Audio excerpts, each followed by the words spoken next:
ridiculous my life becomes. Just the other day, I'm on my way to work, and I walk out the back door. And as I'm going out the back door, I drop my keys. So I bend down to pick them up, and my 50-pound dog, Jake, he jumps on top of me and knocks me down on the slate patio. And then he's doing that like humping thing that dogs do, and like, get off of me. It's disgusting. Anyway, I get up, I brush myself off, and I'm like, damn, I broke a nail. And I have a client meeting in 2 hours. So now I have a situation. So I figured, all right, I'll drive to work, walk the 2 blocks of the nail salon, get my nail fixed before my meeting, and that's a perfect plan. I do. So I'm walking down the sidewalk, and my cell phone rings. So I stop, and I'm looking at my bag, keys, glasses, 3 years of CVS receipts, no phone. And then I hear honk, honk, and I turn around.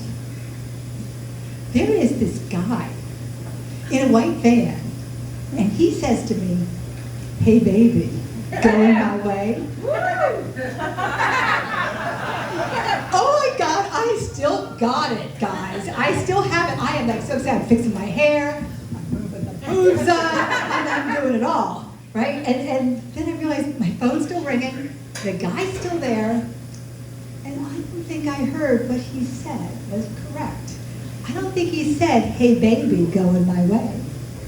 He said, "Hey lady, get out of my driveway."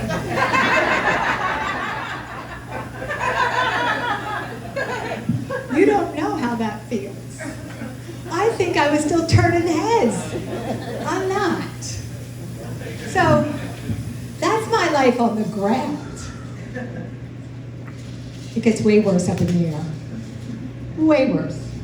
I travel a lot for work, which means I have more awkward moments on airplanes than anywhere else. It was a red-eye flight. The lights are down. Everybody's asleep. And I'm sitting in the window seat. So, decide, I have to tinkle. The 2 guys next to me are sleeping. I mean, sound asleep. The one guy has his head back and his mouth's hanging out. You know that look. And the other guy has his blanket wrapped around him like a burrito. So I have 1 of 2 things I could do. I could wake him up, but it's 2:30 in the morning. So I figured, you know, I'm athletic enough. I am like a ninja. I'm going to climb over him. So I stand up, I lift up my leg, and I'm thinking, oh, I don't know if this is a very good idea. And then boom, boom, boom, turbulence. Oh my God, I am straddling the guy in the middle seat. Straddling him. And my feet aren't touching the ground, so they're just dangling. Which means all my weight is on this guy's lap. And because of the turbulence, this feels very inappropriate. I'm dying.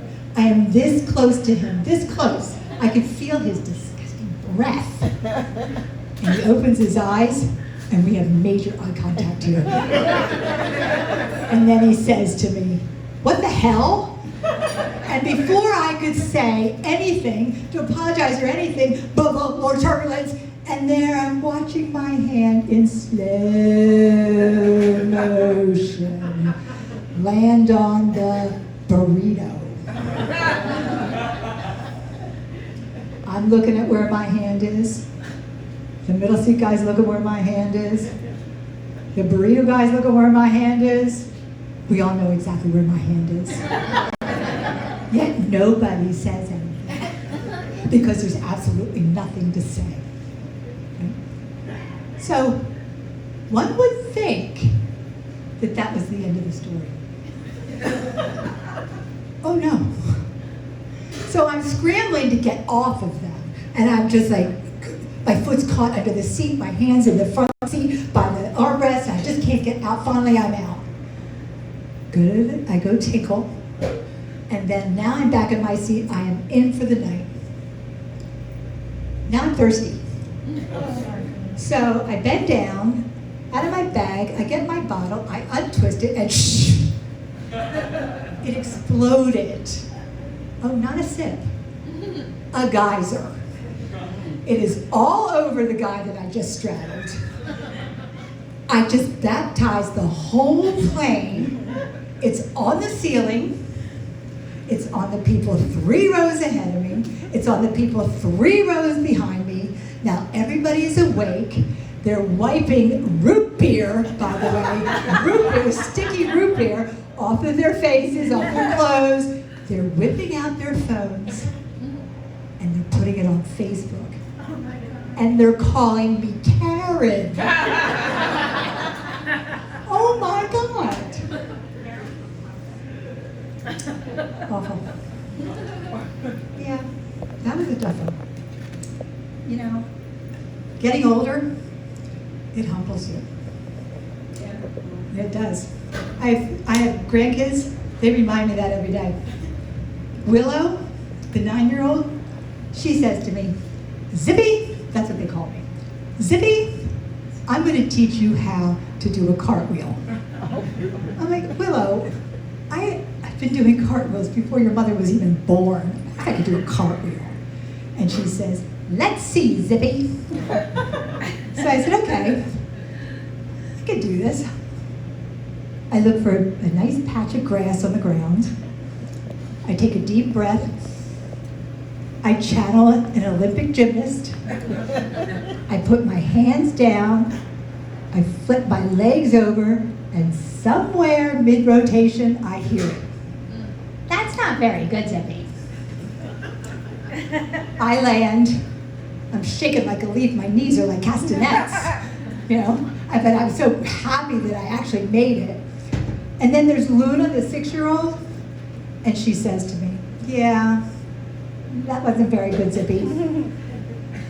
So Rora, the 3-year-old, she skips the commentary altogether.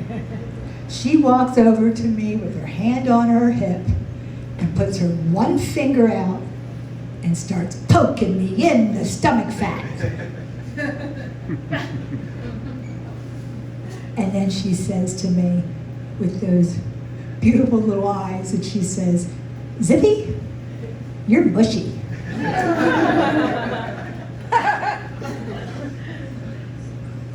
And that's my life. I'm Zippy, apparently I'm mushy. Thank you, good night.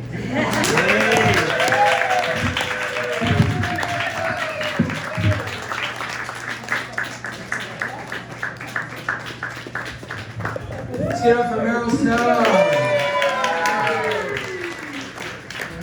That was so much fun.